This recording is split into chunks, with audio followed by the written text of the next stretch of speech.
গত 10ই এপ্রিল বলা হয়েছিল ঠিক 11 দিন সময় লাগবে, 11 দিনের পরে মানে 21শে এপ্রিল অর্থাৎ আজ যোগ্য অযোগ্য তালিকা। কিন্তু প্রশ্ন এখন এটাই, যখন ঘড়িতে সময় সন্ধে 6টা পেরিয়ে গিয়েছে, আদৌ কি আজ যোগ্য অযোগ্য তালিকা প্রকাশের প্রস্তুতি এসএসসির? যোগ্য অযোগ্য তালিকা নিয়ে আইনি পরামর্শ এখনো নেওয়া চলছে। আইন মেনে তালিকা প্রকাশের প্রস্তুতি, যোগ্যদের আপাতত বহালের সুপ্রিম নির্দেশ। আসুন আমরা জানার চেষ্টা করি পরিস্থিতিটা। আমাদের দুই প্রতিনিধি রয়েছেন সঙ্গে, সোমরাজ বন্দ্যোপাধ্যায় রয়েছেন, জানবো সোমরাজের সঙ্গে কথা বলবো, এবং আমাদের সঙ্গে রয়েছেন চাকরিহারাদের সঙ্গে নিয়ে বিশ্বজিৎ। আমি শুরুতেই সোমরাজের কাছে যাই। সোমরাজ, প্রশ্ন একটাই, আদৌ কি আজ যোগ্য অযোগ্য তালিকা প্রকাশ হবে?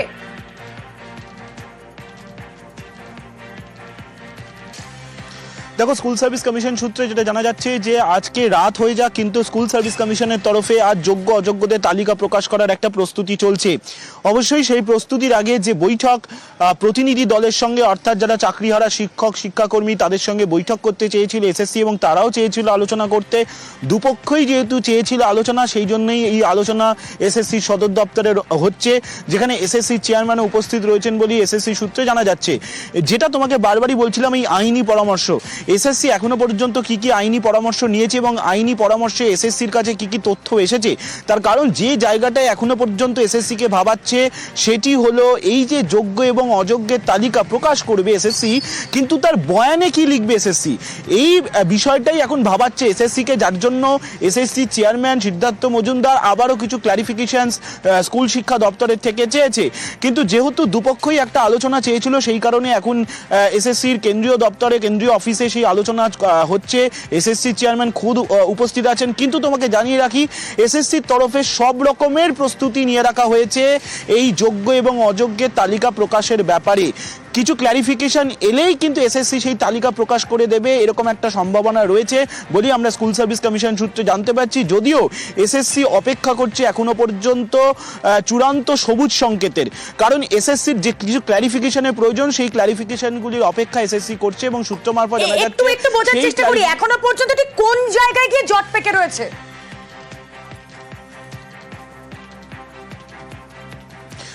যেটা তোমাকে বলছিলাম, জট পেকে রয়েছে এক জায়গায়, যে এই যে যোগ্য এবং অযোগ্যের তালিকা এসএসসি প্রকাশ করবে, কিন্তু এই যোগ্য এবং অযোগ্যের তালিকা তো শুধু তালিকা হিসাবে এসএসসি দিয়ে দিতে পারে না ওয়েবসাইটে, তাদের নিজেদের ওয়েবসাইটে।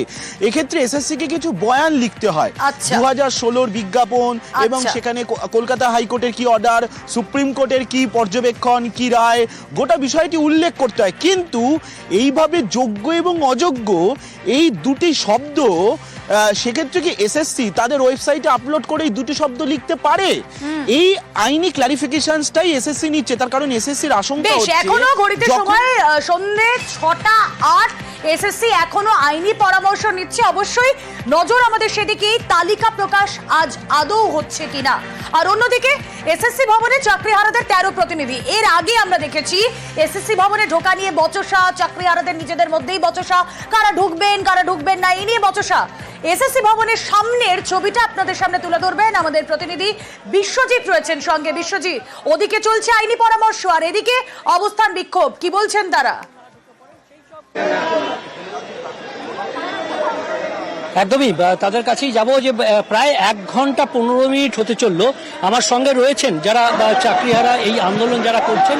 1 ঘন্টা 15 মিনিট হয়ে গেল, ভেতরে আলোচনা হচ্ছে, আইনজ্ঞদের পরামর্শ নিয়েছে এসএসসি চেয়ারম্যান। যোগ্য অযোগ্য এই তালিকা সত্যি কিছু খবর এলো কি? এখনো কোনো খবর পাইনি আমরা, ঠিক আমরা ওই অপেক্ষায় দাঁড়িয়ে আছি কখন বেরোবে। 1 ঘন্টা 15 মিনিট প্রায় হয়ে গেল। ওদের কথা ছিল 4টের মধ্যে লিস্টটা দিয়ে দেওয়া, কিন্তু এখনো লিস্ট আমাদের বেরোয়নি।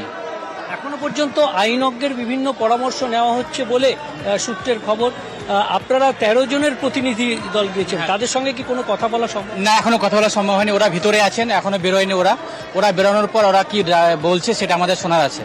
একদমই। আর এই যে আপনাদের যে বাইরে আন্দোলন, শান্তিপূর্ণ আন্দোলনে আপনারা রয়েছেন, আপনারা কি এই আন্দোলন চালিয়ে যাবেন? হ্যাঁ, একদম অবশ্যই আমরা এই আন্দোলন কন্টিনিউ চলে যাবো। যতদিন মধ্যে আমাদের টেন্টেড নন টেন্টেড যোগ্য অযোগ্য বৈধ তালিকা পাবলিশ করছে, ততদিন মধ্যে আমাদের আন্দোলন কন্টিনিউ থাকবে।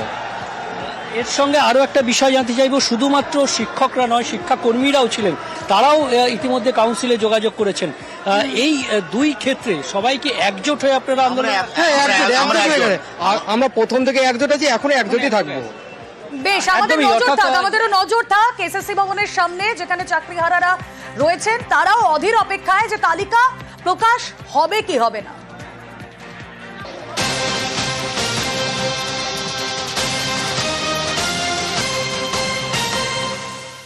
ওএমআর নিয়ে এসএসসির কি অবস্থান তা বুধবারের মধ্যে জানতে চায় হাইকোর্ট। এসএসসি ওএমআর প্রকাশ করলো না কেন, প্রশ্ন আদালতে। এসএসসি তদন্তের অগ্রগতি জানতে চায় ডিভিশন বেঞ্চ। সিবিআইকেও তদন্তের অগ্রগতি জানানোর নির্দেশ, বুধবারের মধ্যে জানানোর নির্দেশ হাইকোর্টের। এসএসসির উদ্দেশ্যে স্পেসিফিক্যাল নির্দেশ ছিল যে সমস্ত 22 লক্ষ ওএমআর পাবলিশ করতে হবে। সেটা এখনো অবধি কেন করা হয়নি সেটাই প্রশ্ন করা হয়। আগামী বুধবার তারা সে জবাব দেবে এবং রাজ্য সরকারের থেকেও জানতে চাওয়া হয় যে যারা প্রমাণিত টেন্টেড, যাদের এসএসসি মেনে নিয়েছে, তাদের বেতন ফেরতের কি প্রক্রিয়া রাজ্য সরকার শুরু করেছে সেটাও বুধবার জানাবে। সিবিআইকেও জিজ্ঞেস করেছে, রিপোর্ট একটা সামগ্রিক তদন্ত রিপোর্ট দেবে যে যারা প্রমাণিত অযোগ্য কি ইনভেস্টিগেশন করা হয়েছে সেই রিপোর্ট কোর্টে জমা দিতে হবে। বিস্ফোরণে অধ্যাপকের মৃত্যু, দিল্লির হাসপাতালে মৃত্যু দুর্গাপুর এনআইটির অধ্যাপকের। 15 এপ্রিল গবেষণা চলাকালীন বিস্ফোরণ, আর বিস্ফোরণে জখম হন অধ্যাপক ইন্দ্রজিৎ বসাক। আহতকে দুর্গাপুরের হাসপাতালে ভর্তি করা হয়, অবস্থার অবনতি হওয়ায় দিল্লিতে স্থানান্তর। আজ সকালে মৃত্যু এনআইটির অধ্যাপকের।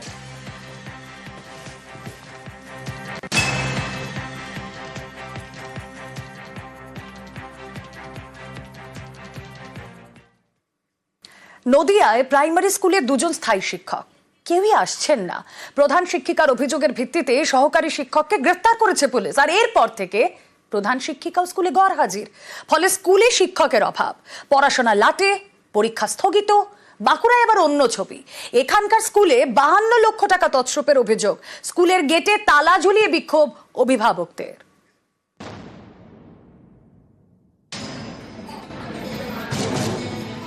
স্কুলে পরীক্ষা, ক্লাসে হাজির পড়ুয়ারা, কিন্তু স্কুলে শিক্ষক নেই। 2 জন স্থায়ী শিক্ষকের একজনও নেই।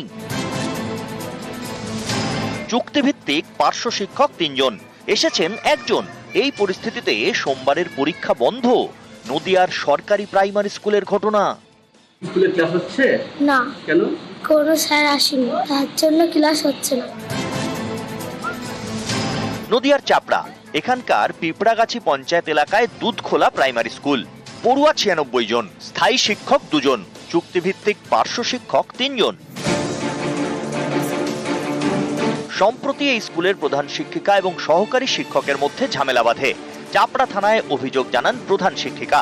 গ্রেপ্তার করা হয় সহকারী শিক্ষককে। এরপর থেকে প্রধান শিক্ষিকাও স্কুলে গরহাজির। তিনি বদলির আবেদন করেছেন। এই গোলমালের মধ্যে স্কুলের বড় ভরসা 3 জন পার্শ্ব শিক্ষক। তাদের মধ্যে 2 জন আন্দোলনে, বেতন বৃদ্ধির দাবিতে। সোমবার স্কুলে উপস্থিত হন একজন মাত্র পার্শ্ব শিক্ষক। তিনি একা কিভাবে 96 জন পড়ুয়ার পরীক্ষা নেবেন? তাই সোমবার পরীক্ষাই হয়নি, ফিরে যেতে হয় পড়ুয়াদের। পরীক্ষা হওয়ার কথা ছিল, পরীক্ষা হচ্ছে না, ওই জন্য আমি সব নিয়ে এসেছি, কিন্তু পরীক্ষা হচ্ছে না। স্যারও নেই, ম্যাডামও নেই, কেউ নেই, ওই জন্য বাড়ি নিয়ে চলে যাচ্ছি। প্রধান শিক্ষিকার সঙ্গে শিক্ষকের একটা ব্যক্তিগত সমস্যার জন্য প্রধান শিক্ষিকা শিক্ষকের নামে কেস করেন। শিক্ষককে পুলিশ অ্যারেস্ট করে নিয়ে যায়। ইতিমধ্যে ডিআই সাহেব প্রধান শিক্ষিকা মহাশয়কে 19 স্কুলে ট্রান্সফার করেছে। এই মুহূর্তে আমাদের স্কুলে কোনো স্থায়ী শিক্ষক নেই, ফলে শিক্ষকের প্রচুর ঘাটতি আছে।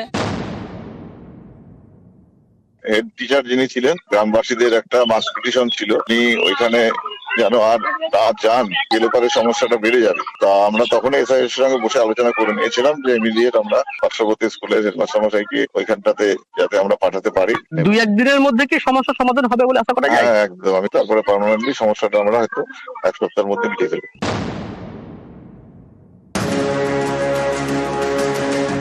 বাঁকুড়া 2 নম্বর ব্লকের মগরা হাই স্কুল, জেলার অন্যতম নামী স্কুল।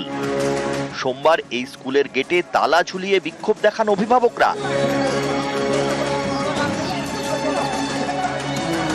অভিভাবকদের দাবি, স্কুলের উন্নয়নে 52 লক্ষ টাকা বরাদ্দ করে শিক্ষা দপ্তর। 2019 সাল থেকে ধাপে ধাপে স্কুলের অ্যাকাউন্টে টাকা ঢুকেছে। অভিযোগ, সরকারের টাকায় স্কুলের কোনো কাজ হয়নি। টাকা ঢুকেছে প্রধান শিক্ষক মুকেশ পাত্র এবং স্কুলের পরিচালন সমিতির সভাপতি বুদ্ধদেব শর্মার পকেটে। এই অভিযোগে গত 19 মার্চ স্কুলে বিক্ষোভ দেখান অভিভাবকরা। এরপর থেকে স্কুলে গরহাজির প্রধান শিক্ষক। ঘটনার 1 মাস পর আবারও স্কুলে বিক্ষোভ অভিভাবকদের।